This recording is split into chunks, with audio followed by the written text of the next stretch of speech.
আসসালামু আলাইকুম প্রিয় বন্ধুরা আজ আমরা আলোচনা করতে চলেছি এমন একটি দেশের যা পৃথিবীর সবচেয়ে রহস্যময় এবং বিভিন্ন দৃষ্টিকোণ থেকে শক্তিশালী দেশগুলির মধ্যে অন্যতম। হ্যাঁ, আমরা কথা বলছি উত্তর কোরিয়া সম্পর্কে, যার আসল নাম হলো Democratic People's Republic of Korea. যদিও এর নামের মধ্যে ডেমোক্রেটিক এবং রিপাবলিক শব্দ রয়েছে, তবে এটি আসলেই এমন একটা দেশ কিনা যা তার নামের সঙ্গে মানানসই তা নিয়ে অনেকের প্রশ্ন রয়েছে। আজকের এই ভিডিওতে আমরা আলোচনা করব উত্তর কোরিয়ার রাজনীতি, সমাজ এবং ধর্মীয় পরিস্থিতি সম্পর্কে, বিশেষ করে ইসলাম এবং কোরআন নিয়ে সেখানে কী অবস্থা রয়েছে তা জানব।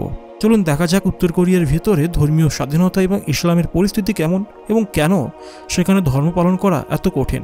প্রিয় বন্ধুরা, যদিও দেশের নামের মধ্যে ডেমোক্রেটিক শব্দটি রয়েছে, বাস্তবে এখানে শুধুমাত্র একজন ব্যক্তির শাসন চলে, আর সে ব্যক্তির নাম হলো কিম জং উন। বর্তমানে কেবলমাত্র তার ইচ্ছাতেই দেশটি পরিচালিত হয়। তার আগে তার বাবা এবং তার আগেও তার দাদার শাসন চলত।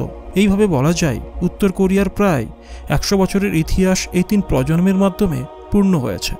এখানে মনে রাখতে হবে, শাসন বলতে আমরা যা বুঝি তা অন্যান্য দেশের মতো নয়। এখানে শাসন মানে হলো জনগণের কাছে এই 3 শাসকেরা প্রায় দেবতার মতো অবস্থান তৈরি করেছেন। তবে অবাক হওয়ার বিষয় হলো, যখন প্রকৃত ঈশ্বর বা পৃথিবীর অন্যান্য গুরুত্বপূর্ণ ধর্মের প্রসঙ্গ আসে, তখন উত্তর কোরিয়ার পরিস্থিতি সম্পূর্ণ বিপরীত। বিশেষ করে আজকের এই আলোচনায় আমরা ইসলাম সম্পর্কে কথা বলবো। আমরা জানি বর্তমান বিশ্ব রাজনীতিতে এক অদ্ভুত সমীকরণ কাজ করে, যেমন শত্রুর শত্রু বন্ধুর মতো। এর ফলস্বরূপ উত্তর কোরিয়া রাশিয়া এবং চীনের মতো শক্তিশালী মুসলিম দেশ ইরানের সঙ্গেও বন্ধুত্বপূর্ণ সম্পর্ক বজায় রেখেছে। তবে যতই আন্তর্জাতিক বন্ধুত্ব থাকুক না কেন, উত্তর কোরিয়ার নিজস্ব ভূখণ্ডে ইসলামের পরিস্থিতি অত্যন্ত কঠিন। উত্তর কোরিয়া সম্ভবত এমন একমাত্র গুরুত্বপূর্ণ দেশ যেখানে ইসলাম এক প্রকার নিষিদ্ধ। নামাজ, রোজা পালন বা ইসলামের কোনো উৎসব উদযাপন করা এখানে প্রায় অসম্ভব। এইসব কাজ করলে কী শাস্তি হবে তা উত্তর কোরিয়ার সাধারণ মানুষ খুব ভালো করেই জানেন। ইসলামের পবিত্র ধর্মগ্রন্থ কোরআন উত্তর কোরিয়ায় অঘোষিতভাবে নিষিদ্ধ। কেউ যদি কোরআন পড়া, শেখানো বা এর প্রচার করতে দেখা যায়, তাহলে তাকে কঠোর শাস্তির মুখোমুখি হতে হয়। এই শাস্তি হতে পারে আজীবন কারাদণ্ড, যার মধ্যে অত্যন্ত নিষ্ঠুর শারীরিক নির্যাতনও অন্তর্ভুক্ত। কখনো কখনো মৃত্যুদণ্ড দেওয়া হয়। এখানে শুধু কোরআন নয়, যে কোনো ধর্মীয় সাহিত্য, যেমন ইসলামিক বা অন্য কোনো ধর্মের বই থাকলে তা রাখা, বিক্রি করা, ছাপানো বা কেনার অপরাধেও মৃত্যুদণ্ডের শাস্তি হতে পারে। অবাক করার বিষয় হলো, উত্তর কোরিয়ার মতো বিশাল একটা দেশে একটিও মসজিদ নেই, মসজিদ নির্মাণের অনুমতিও নেই। তবে 2013 সালে ইরানের প্রভাবে উত্তর কোরিয়ার ইরানি দূতাবাসের ভেতরে একটা মসজিদ তৈরি করা হয়। সেখানে কেবল ইরানি কূটনৈতিক এবং অন্যান্য মুসলিম দেশ যেমন ইন্দোনেশিয়া ইত্যাদির কূটনীতিকরা নামাজ আদায় করতে পারেন, কিন্তু উত্তর কোরিয়ার কোনো সাধারণ নাগরিক সেখানে প্রবেশ করার চেষ্টা করলেই তার কী পরিণতি হবে তা সবাই জানে। উত্তর কোরিয়ার সংবিধান অনুযায়ী একটি নাস্তিক দেশ হলেও সংবিধানে সব ধর্ম পালনের অধিকার দেওয়া হয়েছে। তবে বাস্তব পরিস্থিতি ভিন্ন। উত্তর কোরিয়ার 75% মানুষ কোনো ধর্ম মানে না এবং বাকি জনগণকে ধর্মচ্যুত করে এক প্রকার নাস্তিক বানানো হয়েছে। কিম পরিবারের সদস্যদের ছবি এবং ভাস্কর্য সর্বত্র দেখা যায় এবং তাদের ঈশ্বরের মতো পূজা করা হয়। ইসলাম এই অঞ্চলে একসময় অনেক জনপ্রিয় ছিল। প্রথম দিকের মুসলিম ব্যবসায়ীদের মাধ্যমে এখানে ইসলামের প্রবেশ ঘটে। তবে 1948 সালে উত্তর কোরিয়ার প্রতিষ্ঠার পর ধর্মীয় স্বাধীনতা প্রায় সম্পূর্ণভাবে দমন করা হয়। বন্ধুরা, যদি আমরা এই ভিডিওটিকে একটু অ্যানালাইসিস করি, তাহলে প্রথম পয়েন্টে আমরা জানব উত্তর কোরিয়ার শাসন ব্যবস্থা। উত্তর কোরিয়ার সরকার একটা একনায়কতান্ত্রিক শাসন ব্যবস্থা দ্বারা পরিচালিত। যদিও এর নাম Democratic People's Republic of Korea বা গণতান্ত্রিক প্রজাতান্ত্রিক কোরিয়া, তবুও বাস্তবে এই নামের সঙ্গে গণতন্ত্রের কোনো সম্পর্ক নেই। কিম পরিবারের শাসন 1948 সালে কিম উল সুংয়ের মাধ্যমে শুরু হয়। এরপর তার পুত্র কিম জং উল এবং বর্তমানে কিম জং উন দেশটির শাসক। এই পরিবার একছত্র শাসন প্রতিষ্ঠা করেছে এবং নিজেদের জনগণের কাছে এক প্রকার ভগবান হিসেবে উপস্থাপন করেছে। প্রধান বৈশিষ্ট্য: 1 নম্বর হচ্ছে দেশটির শাসক একমাত্র সর্বময় ক্ষমতার অধিকারী।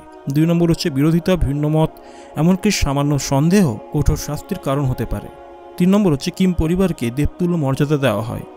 ধর্মীয় স্বাধীনতার অভাব ও ইসলামের প্রতি দৃষ্টিভঙ্গি। উত্তর কোরিয়ার সংবিধান ধর্মীয় স্বাধীনতার কথা বললেও বাস্তবতার সম্পূর্ণ বিপরীত।